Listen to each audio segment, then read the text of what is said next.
This is the worst case which I seen so far. ఒక తల్లి నా కూతుర్ని ఒక 5 మంది వచ్చి రేప్ చేసి, చాలా దూరం వరకు ఈడ్చుకెళ్ళి ఒక బావిలో పడేసి చంపేశారు అని చెప్పి ఆవిడ ఏడుస్తూ ఉంటే, అక్కడికి ఒక పోలీస్ ఆఫీసర్ వచ్చి అసలు మీ కూతురు బావిలో దూకి సూసైడ్ చేసుకుని చచ్చిపోయిందని చెప్పి ఆయన కేసు రాసుకొని వెళ్ళిపోయారు. మ్యాటర్ ఏంటంటే బీహార్‌లో ఉండే సారన్ అనే ప్లేస్‌లో నేను చెప్పిన ఈ ఇన్సిడెంట్ అంతా జరిగింది. అయితే అక్కడికి పోలీస్ వాళ్ళు అట్‌లీస్ట్ ఎంక్వైరీ కోసం వస్తారు కదా! ఆ ఎంక్వైరీ కోసం ఎలా వచ్చారనేది ఈ ఫోటోలో చూడండి.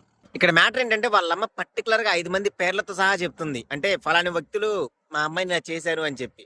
కానీ పోలీస్ వాళ్ళేమో ఇది జస్ట్ సూసైడ్ మాత్రమే. మీ అమ్మాయి కావాలనే బావిలో దూకి సూసైడ్ చేసుకొని చనిపోయింది అని చెప్పి వాళ్ళు చెప్తున్నారు. ఈ ఇన్సిడెంట్ జరిగిన తర్వాత రోజు వచ్చి అమ్మాయిని పోస్ట్‌మార్టంకి తీసుకెళ్లారు. అండ్ ఇండియన్ ఎక్స్‌ప్రెస్‌లో వచ్చిన న్యూస్ ఆర్టికల్ ప్రకారం చూస్తే మాత్రం ఈ 5 మందిలో ఒకరు అంటే యువరాజ్ మాంఝీ అనే ఒక వ్యక్తి, ఈ అమ్మాయి వీళ్ళిద్దరూ కూడా ఆల్రెడీ సోషల్ మీడియాలో ఫ్రెండ్స్. ఆ అమ్మాయిని వాడు నువ్వు నన్ను పెళ్లి చేసుకోకపోతే నేను నిన్ను మీ ఫ్యామిలీని చంపేస్తాను అని బెదిరించినట్టుగా కూడా చెప్పాడు అని చెప్పి ఈ న్యూస్ ఆర్టికల్లో రాశారు. అండ్ పోలీస్ వాళ్ళు కూడా ఏమంటున్నారంటే ఆ యువరాజ్ మాంఝీ అనే అబ్బాయిని మేము పట్టుకున్నాము, అతను మేము ఇంట్రాగేట్ చేస్తున్నాము అని చెప్పి వాళ్ళు చెప్తున్నారు. కానీ నాకు అర్థం కాని విషయం ఏంటంటే అసలు ఆడవాళ్ళ కోసం ఇన్ని లాస్ అంటే వాళ్ళ కోసం ఇంత కేర్ తీసుకుంటున్న ఈ గవర్నమెంట్ ఇలా ఎవరైనా కానీ సరే రేప్ చేస్తే ఎందుకు సూటెడ్ సైట్ ఆర్డర్స్ ఇవ్వట్లేదు అనేది నాకైతే అర్థం కావట్లేదు.